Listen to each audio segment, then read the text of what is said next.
it is difficult to have full agency because it requires full responsibility. The minute that you don't want to take responsibility for something and you're putting it on someone else, you're giving away your agency. Well, that's not my control. Somebody else did this to me because they're this or this happened or whatever. You're no longer, at that moment, you have given away some agency. You are not in control of what's happening or how you're responding. Somebody else is. Welcome to the Do You Feel Heard podcast, a production of Helping the Herd. Helping the Herd is committed to empowering individuals to liberate themselves from the patterns that keep them from creating their ideal life. If you like this podcast, visit helpingtheherd.com to find resources and personalized coaching to empower you to be your best self. Should I open us up with some mindfulness? Sure. All right. And this is for everybody. Anybody that happens to be listening to this podcast, please, we encourage you to also drop in and find some presence and stillness. Never hurts to do. It never hurts to do. All right, everybody.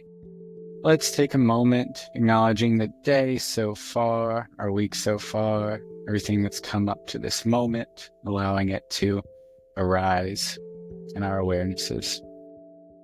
If you feel comfortable doing so, close your eyes. If not, just try to lower your gaze softly, loosely focusing on a point downward, a few feet in front of you.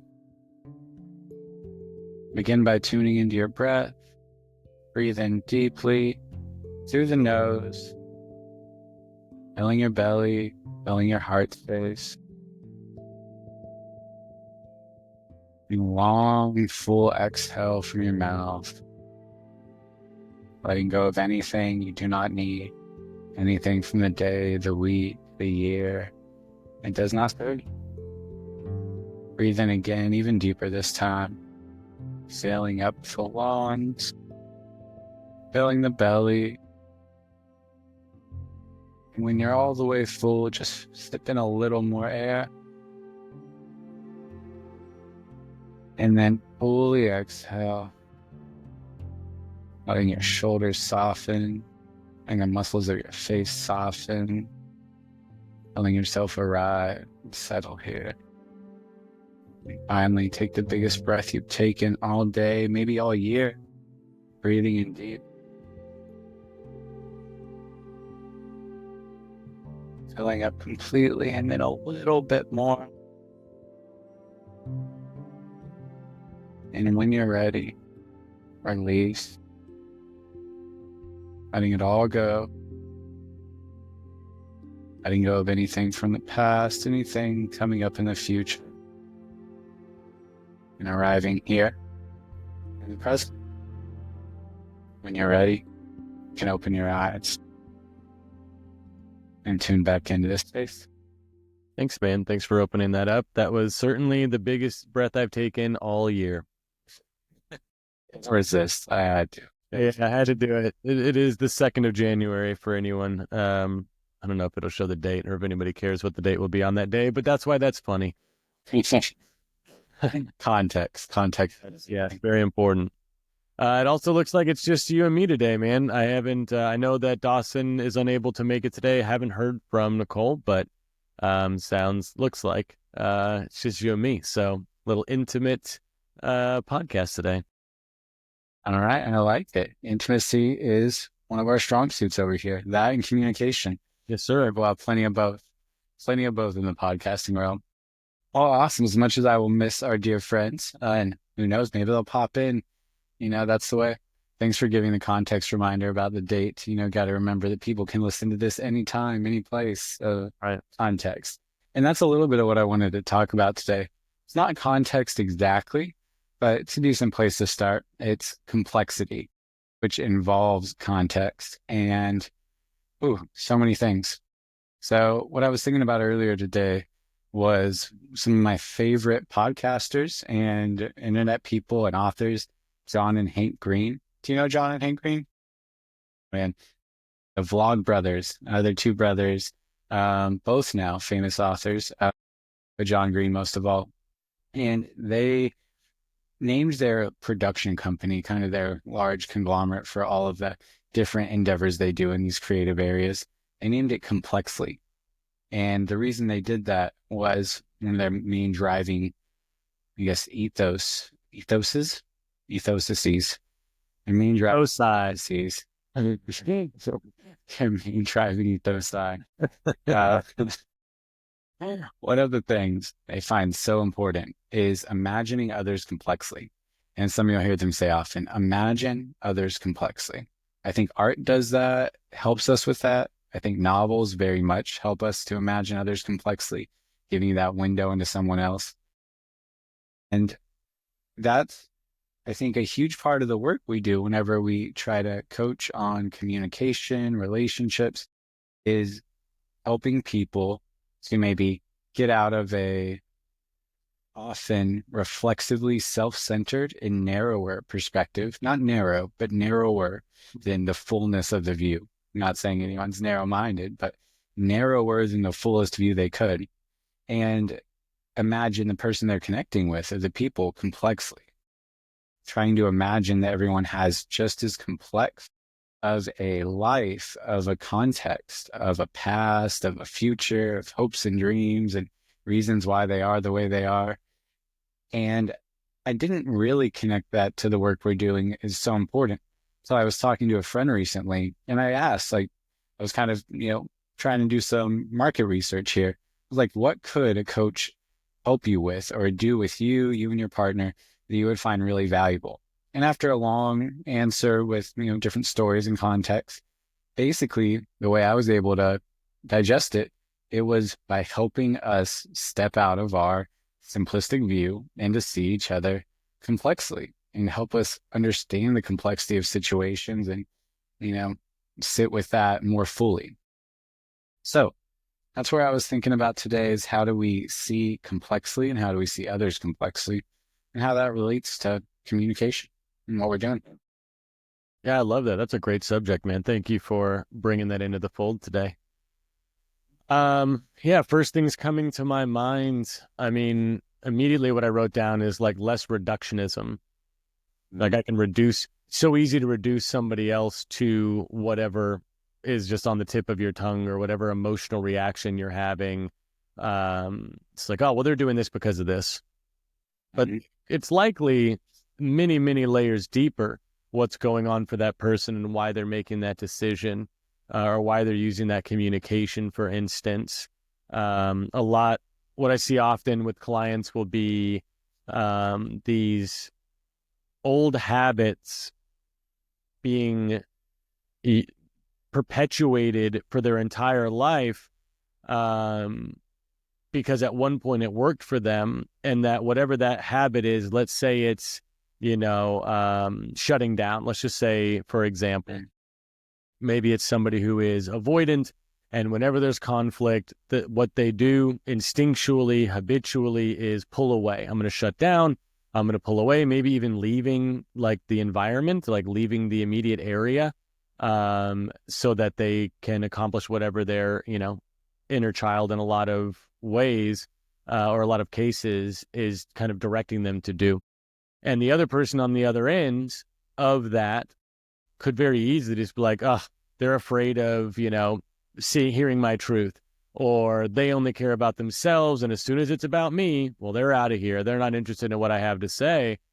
When the reality is likely so much, infinitely more depth has infinitely more depth. Good Lord, words.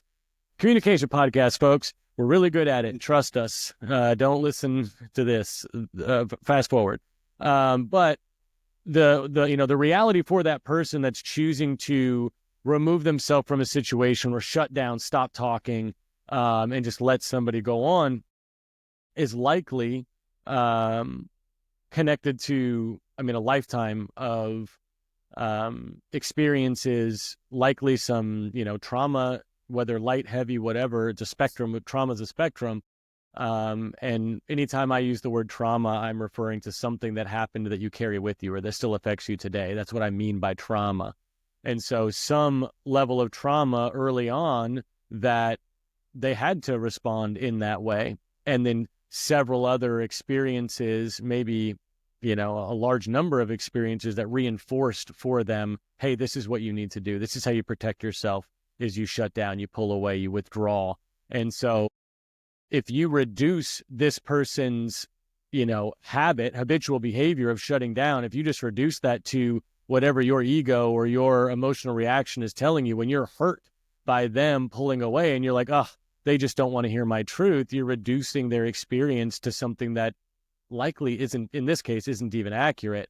But you're missing so much about what that other person is experiencing. And if you understood what they were experiencing, maybe the two of you would be able to have a much richer and more, fulfilling relationship than if you just jump to conclusions and reduce their experience to whatever suited your emotional reaction at that time.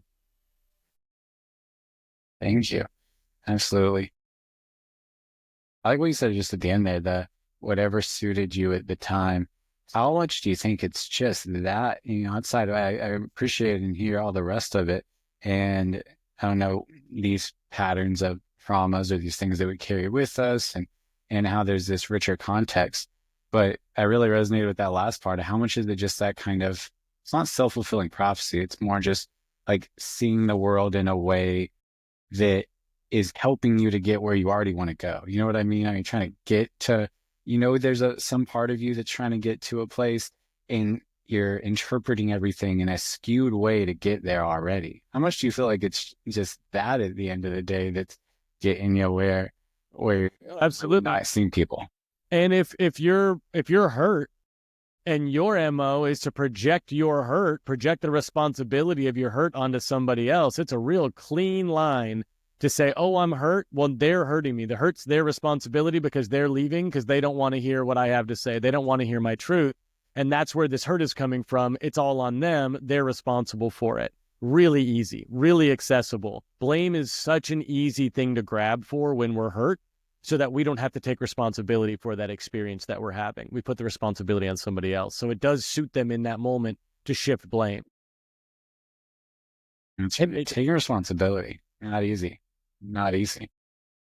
Nope. But that's one of the biggest things that we encourage and, what's the right word? More than support. I mean, we do more than support that, but it's really like one of the core tenets, not tenants. That's one word. The ethos side? It's our ethos side? Our ethos side, teneticize. And basically of that is like, yes, taking responsibility, owning your domain, taking responsibility for your domain and not trying to take things from your domain and put them into somebody else's. And when you're somebody's, again, we're just going to, lean really heavily on this one analogy that I've given because it's here. But like, if somebody leaves the situation because they're activated, like, are you taking that personally? Are you taking on responsibility for their action, which is within their domain, right? Or on the other side of it, are you taking your hurt and putting it onto them and assigning that blame to them so that they're now responsible for your experience? I'm seeing it's like a contradiction, but I think it all works out between shutting down and separating yourself from the other person versus also shutting down from yourself more and then foisting everything onto them, not taking responsibility. So putting blame onto them and causality onto them. It's kind of both and you're cutting them away while you're also like glomming onto them and putting everything inside of you and all the things that you're feeling as completely caused by them. It's a really weird paradox. Absolutely. And it really reinforces that victimhood mentality of this is being done to me. I'm being, not persecuted necessarily, but like these things are like, I'm not doing anything. I'm innocent here. I'm just trying to, communicate my truth. And they're having this big old reaction when really it's, well, how are you communicating your truth? How are you, like, what led this person to want to pull away and shut down? Like, let's not gloss over that either. It takes two people to have an experience. Like if you're going to have a conversation, it's not one person, it's two. If you're going to have a good experience, bad experience, it takes two people to do that. With the exception, of course, you can have individual experience. You can go to the movie theater by yourself and that's your experience, but that's not really what we're talking about. When we're talking about communication and moving through it in this way, we're really kind of honing in on how your interpersonal communication and dealing with anyone else other than yourself. So yeah. It's silly, but that's the best stuff sometimes. It's like we're saying, it takes two to tango, but it only takes one to tangle. And one person can tangle the whole thing. I know it's terrible, but I had to say it. It is there. I'll think of a third one if I can that involves tang, maybe an astronaut reference. Yeah. Here. Yeah. You really hate organic, delicious orange juice. Then it takes one to tang. Yeah. Gosh, but it really does. It only takes one person to kind of separate and either withdraw or, I don't know, tangle the whole thing that's going on, this whole reality. I would argue that. I would say it takes one person to untangle. I would say that if somebody is shutting down and pulling away, that started from that was initiated, that response was initiated by whatever conversation was happening or whatever the experience was. They're not just out of the blue shutting down. That was triggered by something. And then that person's communication was likely triggered by something. And that was likely triggered by, and you could pull it back. And that's a lot of what we do in these conflict resolution containers, especially, is let's pull the thread. Where was the beginning? Where did we get off track? And where I mean by it takes one person to untangle is at any point of these responses, it takes one person saying, all right, I'm not going to give in to my emotional response. I'm not going to allow my reaction to lead how I show up in this interaction, in this engagement here, this communication, this conversation, this conflict, whatever it is. I'm going to take control, take responsibility, coming back full circle. But I'm going to take control over how I show up here, and I'm going to implement tools. I'm going to reflect what you're saying. I'm going to seek to understand your experience, not reduce your experience to something, and actually be curious. I'm gonna leave space for curiosity here rather than allowing my emotional reaction to trigger this click run application that we sometimes get into of this thing's happening, click run, I know exactly what to do. And your body enters into this autonomic response when you're triggered, when you're activated. Your brain is cool, we got this. We've responded like this thousands of times. We know exactly how to respond to this uncomfortable thing. And a lot of the times, those behaviors, since many of them originated in childhood, are not the most mature ways to move through these things. And so though it takes one to untangle this emotional reaction that ultimately is going to create more harm than good. So it takes two to tango and takes one to untangle, if I may. I love it. Takes one to untangle. Great reframe. So yeah, whenever I was first thinking this question, why do we not see others' complexity? What is it that holds us back from trying to see the fullest view all the time? And I think first I thought of just bandwidth, just in general. We can only process so much at a time, and being overstimulated, having too much leads to maybe a shutdown or at least feelings of discomfort. And we might want to simplify or start doing one of those old patterns, like you said, that's easy, a click run goes through. And I think related to that is this wanting to know, to be certain that we really, really feel uncomfortable with uncertainty, with not knowing most of the time. Not everybody, maybe everybody. I don't know. I'm not going to, broad statements are hard, but also useful to point out things that are very common. And fear of uncertainty, I think, is one of those most common ones. I read this book that was really impactful to me, The Denial of Death by Ernst Becker. He was an old, he's called a psycho-philosopher, which could go many ways, but he's not a psychotic philosopher. Okay. I think they mean he's just psycho. I would have went and bought his book right now if he was a psycho-philosopher. Oh man. Nietzsche in the Night, the psycho-philosopher strikes. A psychological philosopher, someone who really went deep into psychoanalysis and philosophy together, which I think do go hand in hand often. Yeah. He made this whole, he made this whole very complex argument that all of humans, basically everything we do, our behavior, how we think, feel, all of it can be traced back. You can pull the thread back to a denial of death. It's not willing to sit with the fact that one day we will die. And he juxtaposed that with uncertainty as well. With this, the death, maybe you can call that the great unknown, this not knowing, feeling uncertain, feeling like we don't have control, is that motivator for everything else. He said it's why you get out of bed in the morning. It's why you do the bad thing. It's why you do the good thing.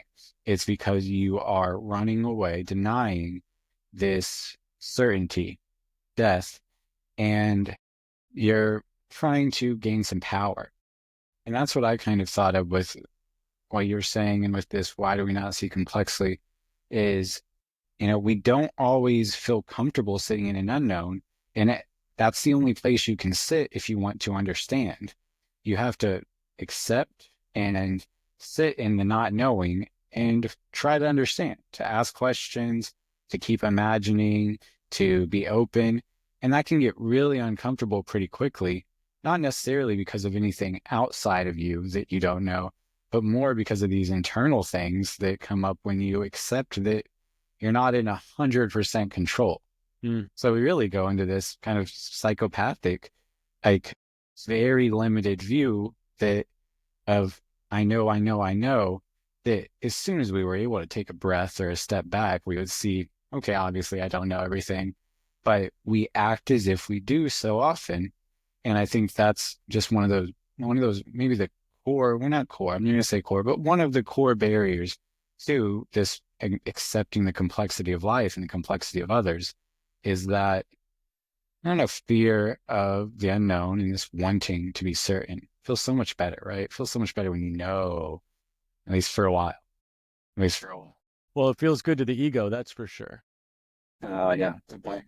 The ego is desperately grasping to be in control, to have some level of control over the situation. And what you were saying about this fear of uncertainty and like running away from death and all of these things, it sounds also very similar to a very common, in my understanding, very common Buddhist philosophy, that suffering is rooted in the lack of acceptance of what is. And part of that ties with what you're saying, accepting that we can't control things. That is true. We have no idea what the future will we cannot control the future. We have no clue what is going to happen next. And we need to accept that. If you want to, relieve yourself from suffering, you're welcome to stress about and fear about and, concern yourself with things that you have no control over whatsoever. You can spend your time doing that, but you will create suffering for yourself in doing that. And so that's one thing that came up for me. And then another thing that came up was about sitting comfortably in the unknown. How about just sitting comfortably with your feelings, sitting comfortably with your unmet needs in that moment, sitting comfortably with, oh, this experience just happened, and just sitting in that, allowing that reality to be, and you're sitting in it rather than reacting to it, responding to it, freaking out about it, projecting about it, running from it. Like, there's so many different ways that we respond to things, but how often are we just sitting with the thing and allowing it to be without having to do anything about it? Almost never. Almost never. It seems like we're looking for that illusion of control. And at least for me, I'm very much a doer. By nature, I mean, it's funny why the things we get interested in are kind of the antithesis of what's natural to us if we're on a path of self-improvement. It's like the things that are least natural is the area where I'm trying to shore up. So I got someone to mindfulness, not because I was naturally mindful or naturally good at sitting, because I was fidgety. It's because I couldn't sit still. It's because my body hurts. It's because my mind is always out there trying to do, and it couldn't sit. And it still can't most of the time. You had to. I said it 3 times, so you wrote it. But yeah, You are responsible for that one. I'm putting blame. I am blaming you. let's talk more about responsibility. We will definitely get there. But that one I'm not taking. I'm not taking. Oh man. But I'll have to sit with it. I'll just sit in you not taking that doo-doo as your statement. But that's fine. Go ahead. Please continue. I'll try my best. Oh man. But that's why we end up doing these things. Often if you're on self-improvement, you try to shore up your weak spots. And I think one thing I've noticed with how much I'm trying to do and why I'm always going is, I think you're right. Like there's an illusion of control that's offered, and it's very egoic. There's the ego. I think I like you brought that up. I'm not a psycho philosopher or psycho anything enough to really break it down, but that ego distinction versus other parts of the mind and other parts of how we understand the psyche are important.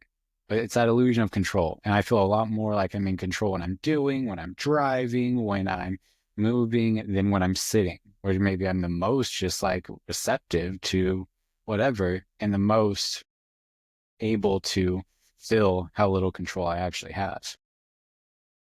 When ironically, you have the most control when you're sitting alone in a room doing nothing. Yeah, it might not feel that way, but that's what I found. Yeah, the mindfulness gives you that space to not reflexively just like react, but to respond, which is a form of power, which is a form of control. If you can sit through the discomfort of, not feeling, again, it's an illusion of control that the ego is looking for. It's an illusion of control because at the end of the day, there's really not, you take it far enough, we all die. You cannot deny that there is always something outside of your grasp. And yeah, like you said, a great, great payoff if you can get there, but you got to sit through the muck for a while. Same in relationships. And same in relationships. If you're trying to understand something, to understand, you have to first not know. And you have to sit through the not knowing for a second, for a minute, for an hour, for a day. And that can be really uncomfortable. So I don't know, how do you break that circuit? How do you develop the ability to seek to understand, to understand that things are more complex than you can understand, and sit with it instead of immediately trying to know and assert that illusion of control? Man, I think for a lot of people, that's a lifelong journey of being able to not try to fix or impact or, the audio, I guess I don't know how would you call it?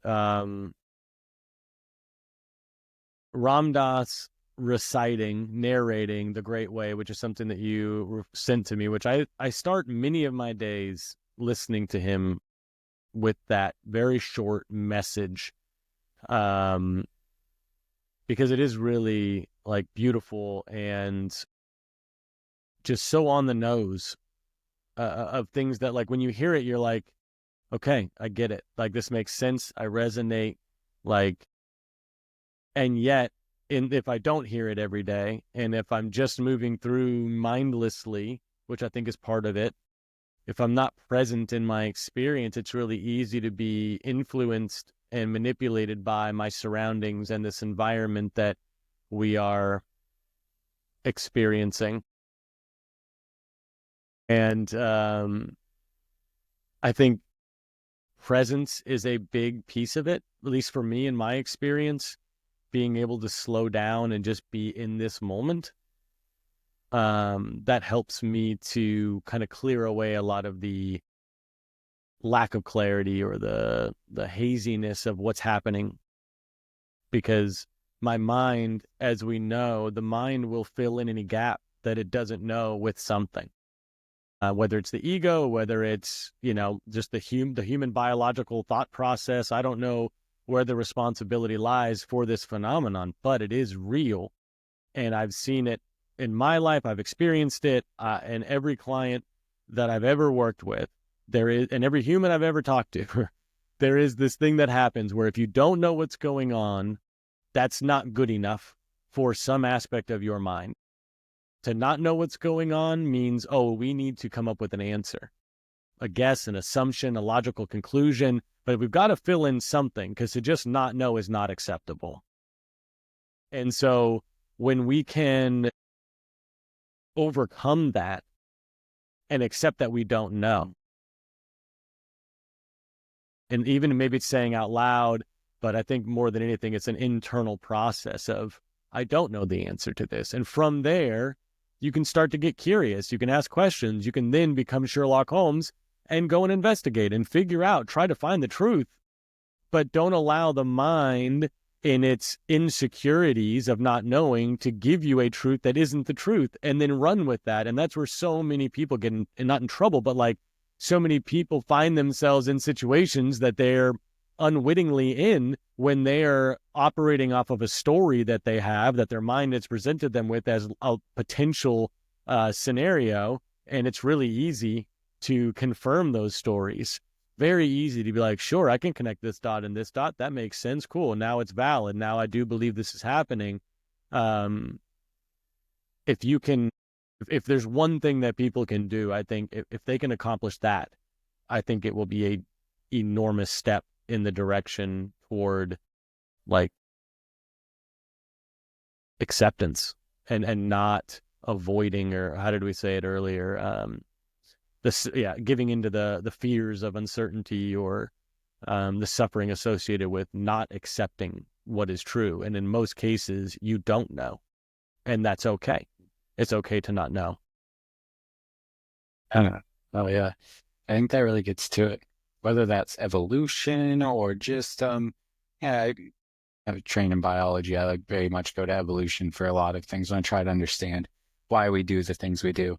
And I'm fairly certain that evolution could explain a good amount of why we're not okay leaving those blanks. You need to know because survival, because reproduction, what all these things boil down to. But it gets you in trouble right away. That's that Mark Twain quote. I'm not sure if I'll say it right, but it's not what you don't know that gets you in trouble. It's what you know to be true that just ain't so. Mm-hmm. It's fine not knowing, but whenever you know something, that's when you start to get in trouble. And not knowing's great. One of my favorite Zen koans is not knowing is most intimate. Not knowing is most intimate.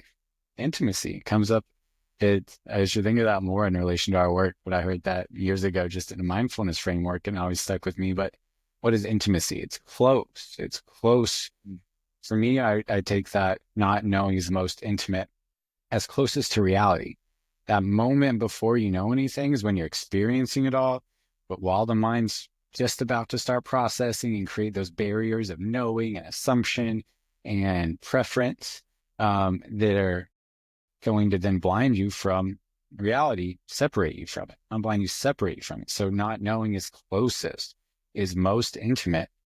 And like you're saying, one of the most uncomfortable things you can do or sit with unless you practice. So that's cool. So that's a good first step if you want to imagine other people complexly, is somehow figure out how to work with your mind the way it is from evolution or from the things that you're carrying with you or from conditioning, and be okay with not knowing.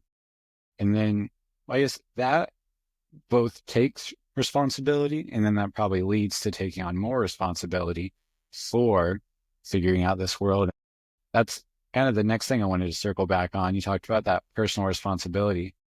Man, I get so frustrated with myself for how often I am critiquing or criticizing my partner or anyone in my mind or out loud before I hold myself to the same level, before I, take responsibility for the things that are actively in my control.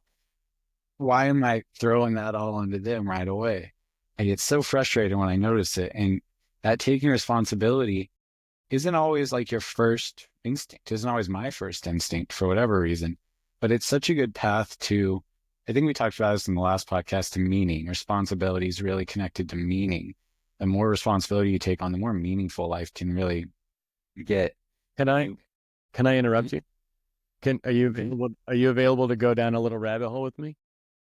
me down the rabbit hole, Alex. Why do you think we're talking about, I don't know why it's so difficult to take responsibility. What happened when you go back to like your earliest memory that you can think of? What happened? Available.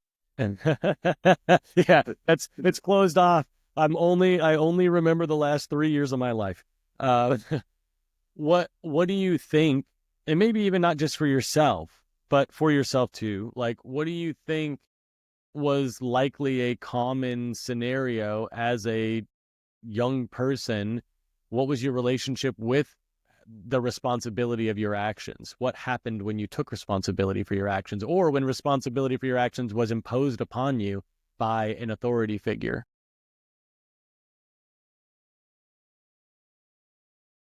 My first thought is probably failure. I don't know if that's what I'm about failure. I'm trying not to think of what you might have had in mind. My first thought is if I took responsibility for whatever, I would maybe feel guilt or shame or inadequacy or less lack of control because I did not get the outcome I wanted for the thing I was taking responsibility for. I really took responsibility. I was like, I didn't do it. Failure. And so negative. Right. Absolutely. So I agree. And I'll give it a little analogy about what I believe and how it's impacted my parenting style.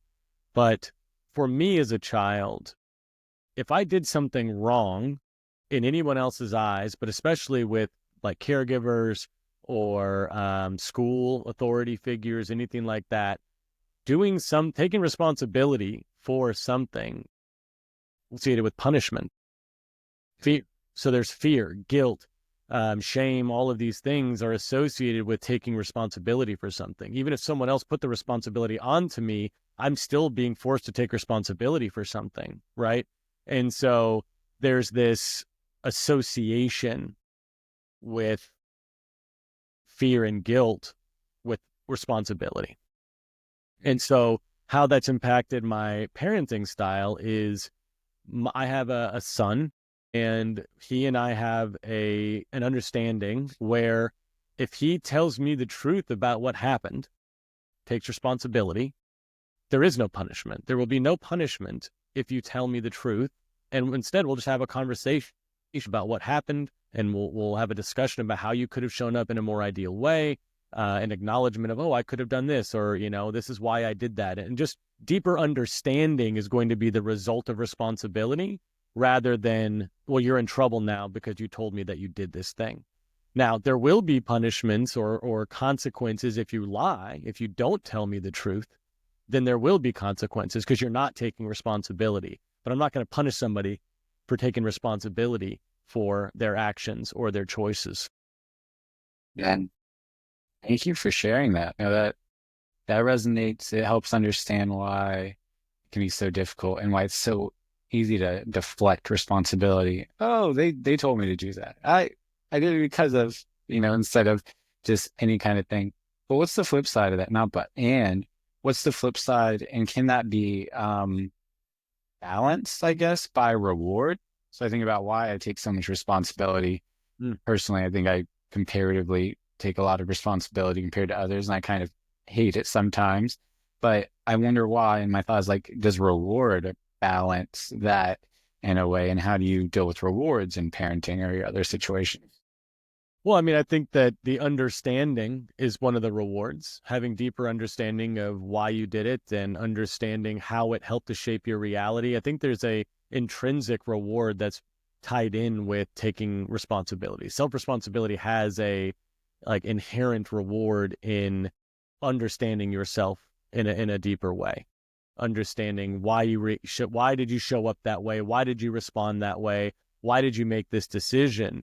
And you cannot get to those nuggets of wisdom if you're avoiding it and you're not taking the responsibility. Oh, I didn't do that because of this. Someone else made me do it. Someone else is responsible for this. So you never get to the deeper wisdom of why were you showing up in that way in the first place. And if you don't have that wisdom and awareness of yourself, then you cannot change because you're not aware that what you're doing is creating your reality. You're going to spend your life wanting other people to change what they're doing so that you don't do what you do. This is that whole thing of like, well, that's my trigger. Well, good. Let's trigger you so that you can move through your trigger. Like the healthy approach is not, well, everybody needs to be on eggshells because if anybody says the wrong thing, ooh, I'm going to have this reaction and it's going to be your fault because you triggered me. Well, where's the responsibility in that? How is everyone else responsible for how you show up, how you respond, how you react? It's not possible, especially when we break down this understanding of domain. Like, you get to control, you have a right to react. You have a right to have feelings. You have a right to have trauma. You have a right to have all of these things, but you also have an equal responsibility for how do you respond? How do you navigate your feelings? How do you navigate your traumas? Those are all, it's all within your domain. And so somebody else can say, you know, I don't know, think of something silly, but like, you know, frog salad. And you might get triggered because when you were a kid, you ate a frog and you know what I mean? Like it could be whatever, but like they're not responsible for how you receive their communication. They can say whatever words they want. And you are then you are in control, should be in control, hopefully are in control of how you respond to that. That is your responsibility to control yourself and how you respond to what people do or say or show up. And that is the gift. That's the reward, is actually in control of your experience. Because once you have that control, you can create whatever you want. When you're in control of your experience, you can create your experience. But if you're not in control of your experience, other people will always create your experience for you, and you will forever be a victim. And excuse me 1 second. Frog salad is a go. The target is spoken the code word frog salad. Everyone, all units, frog salad. Through the window. Don't know where you pulled frog salad. I don't know either. I don't know where that came from, but that somehow it deeply triggered me. I don't even know why. Well, you have a responsibility to navigate that trigger, man. I'm working on it. Enjoy the reward. Absolutely. That taking on a responsibility again. It's very meaningful. What I was getting at with the reward thing was like, I was thinking about how if you don't take responsibility, all right, you might avoid some of those punishments. You pass the buck, and you don't get the full weight of punishments that are put on you by yourself and guilt or shame, or externally from physical punishment or guilt or shame from others externally. But the other side is the more responsibility you take, more rewards you get. It's almost like financially, like equity and stuff, right? You take 100% of the risk, you get 100% of the reward. Right. If you take most of the risk, you get more of the reward if something's successful. And so I think about the experiences I've had where I took responsibility and it paid off and I felt great and I had some kind of reward and okay, awesome. And then the opposite. And what's funny is both of them circle back to this topic of complexity, that if you drill down, if you try to understand either of them, if you go all the way through, neither of them is really that much about you. There's always this context and this system around you. We're interdependent with the world around us. And so the buck never stops anywhere. You can't say you are fully responsible for this frog salad or you are not fully responsible. Everything is connected.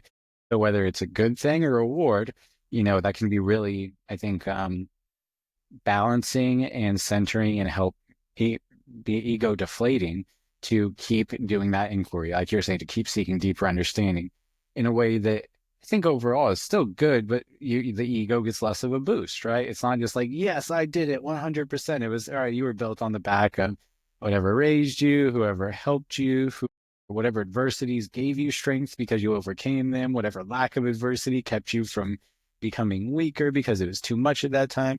All the good and the bad in your life, everything in your life culminated in that thing that we are now arbitrarily placing a circle around and saying was your responsibility or not your responsibility. So it's complex, it's part of the bandwidth thing being one of the most simple reasons why it's hard to imagine others complexly. It's really hard to have that kind of bandwidth for everything that goes into the human experience. Yeah, you would spend a lot of time just analyzing. And as a parent, yeah. As a parent, you must see that when you try to have a more healthy and nuanced reaction. Which one gets you back to work sooner? You just saying bad, good, or you saying, why did you do that? And what was underneath that? Sure. Yeah. Yeah. Limited capacities are certainly at play, certainly a big factor. Yeah, definitely part of it. You want to acknowledge, some of the challenges, but still always there's a ability to take more responsibility. And yeah, and that is really a path toward a lot. But I guess more than anything in this context, it can help you to cut off some of those automatic reactions, which most of the time aren't serving you. Like you said, that often started in childhood, and is what you are doing in childhood really the type of pattern you want to carry into the rest of your life? Most of the time, not. In some ways, like the not knowing is most intimate. In some ways, seeing through the eyes of a child, really great, but seeing is different than doing. You might not want to do things the way you did as a child, but maybe you want to see like you did as a child a little bit more, but you don't want to keep doing the way you did. Yeah, and I think there's an opportunity there for like the complexity of your own experience. Like, it's not as simple as, well, they said this, so I did this. Like, why did you do that? Explore deeper into there, because your experience is complex as much as theirs is. And so giving equal time and attention and awareness to the complexity of anybody involved, including yourself, I think could serve you. And that made me think of Wes Anderson's probably my favorite director, and in one of his recent films, The French Dispatch, a character who's a reporter, I believe, says something that really stuck with me. Like, nothing freezes a man up like why. The question why. I never ask why. Nothing freezes a man, gets him defensive, like asking why. And I thought about it, and I thought, like, I tried to notice it, and I did notice that whenever I asked, why did you do that? Maybe because of these parental interactions more than anything, and why and how that happened early on. Maybe that's a big root, but for whatever reason, and maybe it's a bandwidth thing, because if you tried to answer it truthfully, why has 95 million answers that you don't even know the first percentage of? So either way, it gets you to a place that kind of freezes. So it's something I try to be aware of when I'm communicating, is maybe not never saying why, but trying my best to maybe limit them or be mindful of them. And I think that might be why in some way. Yeah, I like that. I like the question why personally. That's always been my favorite question to ask. I've always sought to understand the why. Why is this happening? Why are we making this choice? And the question why is what set me on this path, this journey to be in the position that I am, to do the work that I'm doing. It all started with why. I wanted to understand. And so I don't know, why could be the key that unlocks understanding that you would otherwise never have. And why can also be something that maybe illuminates the fact that you don't know why. And that might start your journey of deeper understanding and discovery of why you do things and why do you make the choices or the statements that you make. You got to start the journey. What if you want to, I don't know, decrease suffering, like you said, if you want to, whatever you have a goal for, normally you're going to have to do some understanding and some digging there, but it's going to be uncomfortable, right? Or the truth will set you free, but it's going to hurt like hell first. Yeah, absolutely. I mean, the truth can certainly be difficult to accept.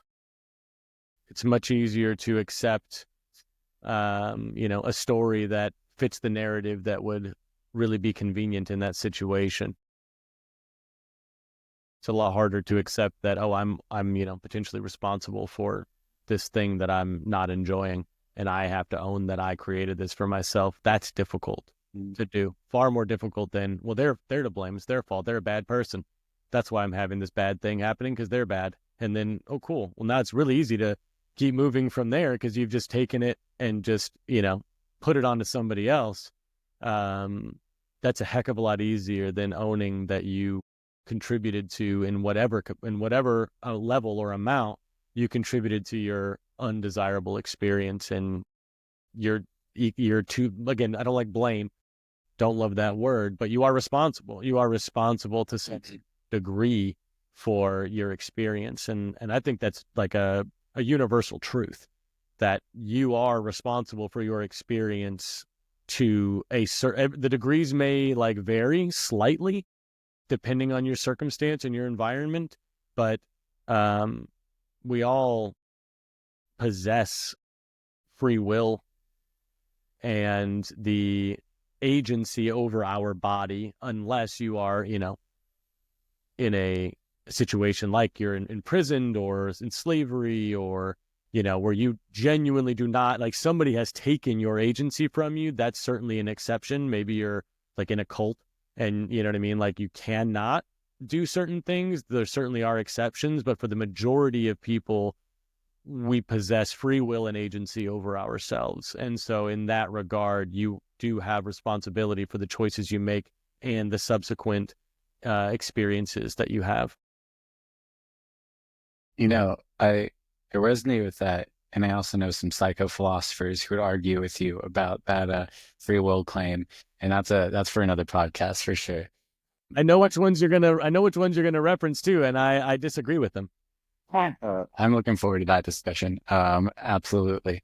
But I totally take the point, and at the very least, in a practical way of how I want to live my life, accepting some responsibility, some free will, and some agency is really important for that. That, so much of the harm does come from not taking responsibility, from not, seizing that moment where you have your choice, and then whenever you continue to let life happen to you, how often are you unhappy with it, and you don't get to take pride in the joys of it because it just happened to you, but you get to blame everyone and everything else whenever it's not great. It's a slippery slope. And he really helped connect it to that, to childhood, likely to those punishments and those pathways and those just associations that probably started really, really young, way, way, way deep below the surface, layers that, are really hard to get to now. They're really hard to understand without pulling at those threads. Like you do in this work, like you try to do whenever you're communicating authentically and seeking to understand, and you take the time to peel back those layers one at a time. Might be a lot of layers, but eventually you get to some truth. And there's a real paradox, which one of my favorite quotes, all truth is paradox. I think about that a lot, and I don't love the absolute, but all truth is paradox. But it's really hard to accept that it's a paradox. It's hard for me to even say it, but it wraps up the mind, it was like what Zen koans do, and which helps you to be a little more free because you're not understanding things at the highest level. But there really is a real paradox to this responsibility thing, where you get so much freedom from it, but you also can feel constrained. It's until you take agency, it's like life is all happening to you. Once you take it, you feel totally free. But why don't we all just do that? Freedom's so powerful and stuff.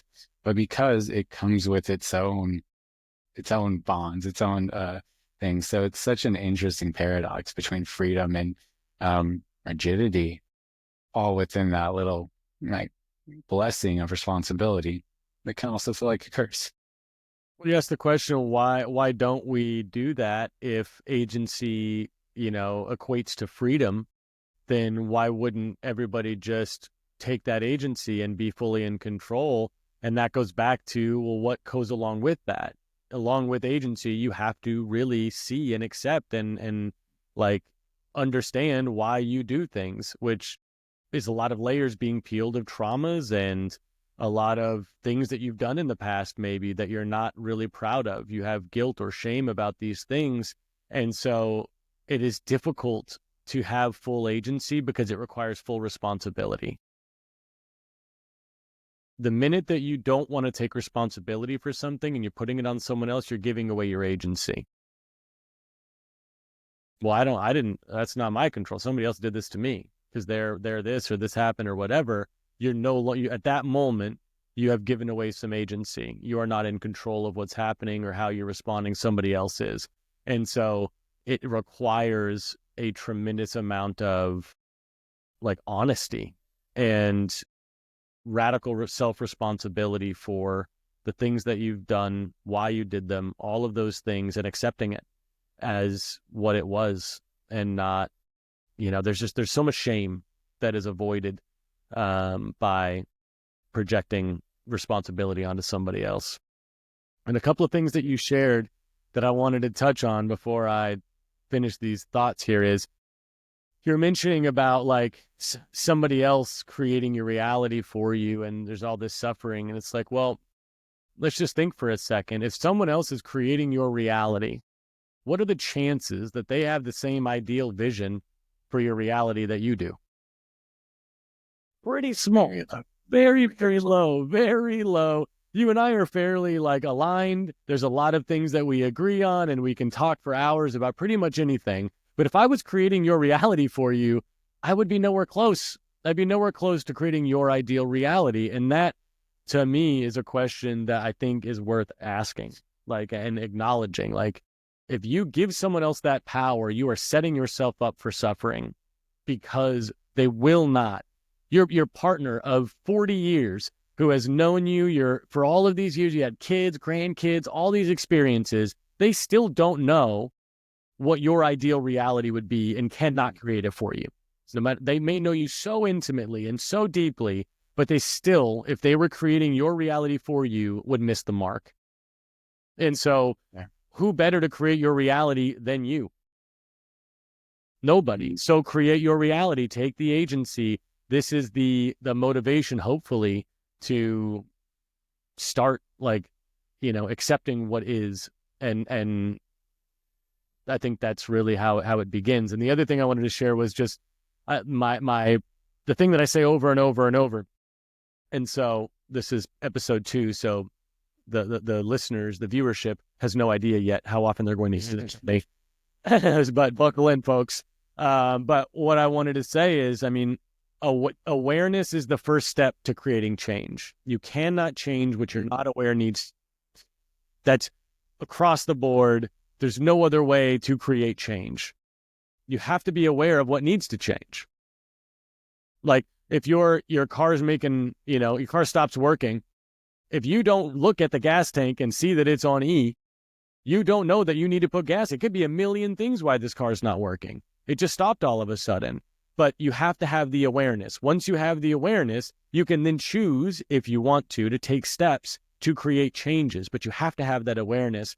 And in this example, in this analogy, the awareness comes from accepting what is, taking responsibility, being aware of why you did the thing. Why did I show up that way? Why did I respond defensively? Oh, because these things happened in my past. Oh, cool. Now I'm aware why I'm reacting defensively.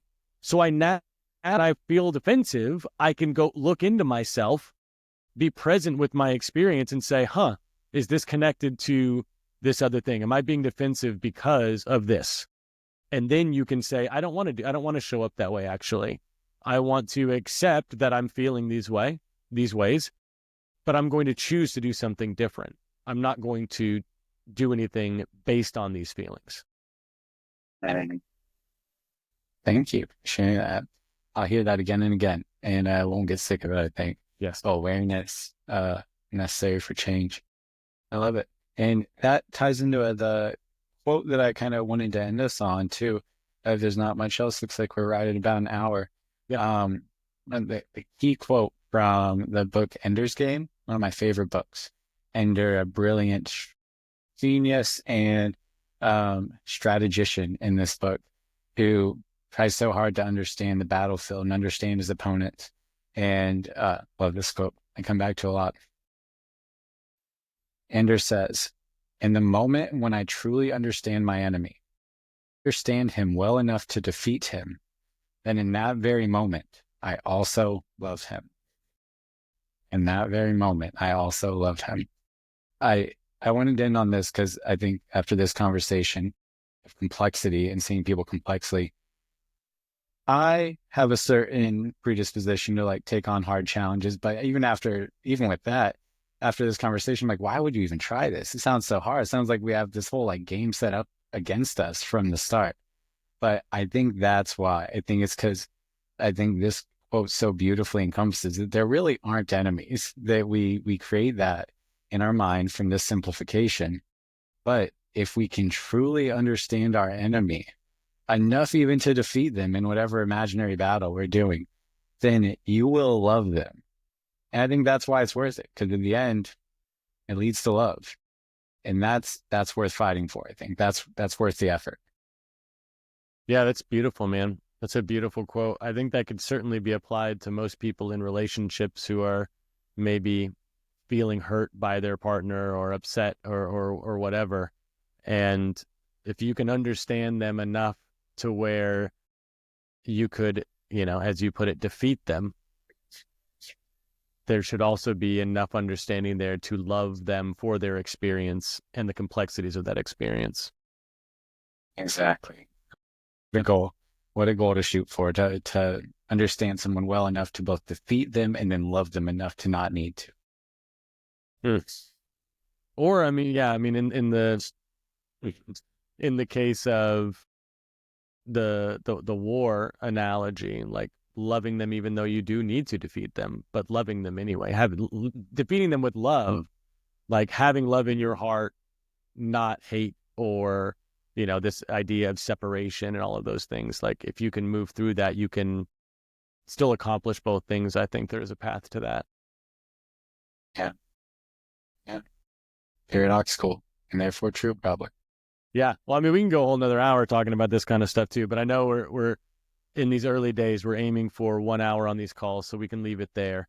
But as always, there's just a limitless well of things that we could talk about. And I am very excited and eager to do our next episode, man. I appreciate you and your energy and opening this beautiful container up and offering these topics. And yeah, man, I appreciate you. And yeah, I can't wait for the next one. Right back at you, man. Appreciate you. Thanks for doing this. And I just can't wait till the 6-hour discussion on free will that we get on here one day. Man, I can't wait. Dylan's going to have to edit the hell out of that one. Yeah, good luck. Looking forward to it. It'll be good. Thanks so much, man. This was great. Looking forward to the next one. Sounds good, man. Take care. Love you, man. Bye. This has been the Do You Feel Heard podcast. If you're interested in resources that will help you move through conflict, you can go to doyoufeelheard.com, where we have tools for individuals and couples.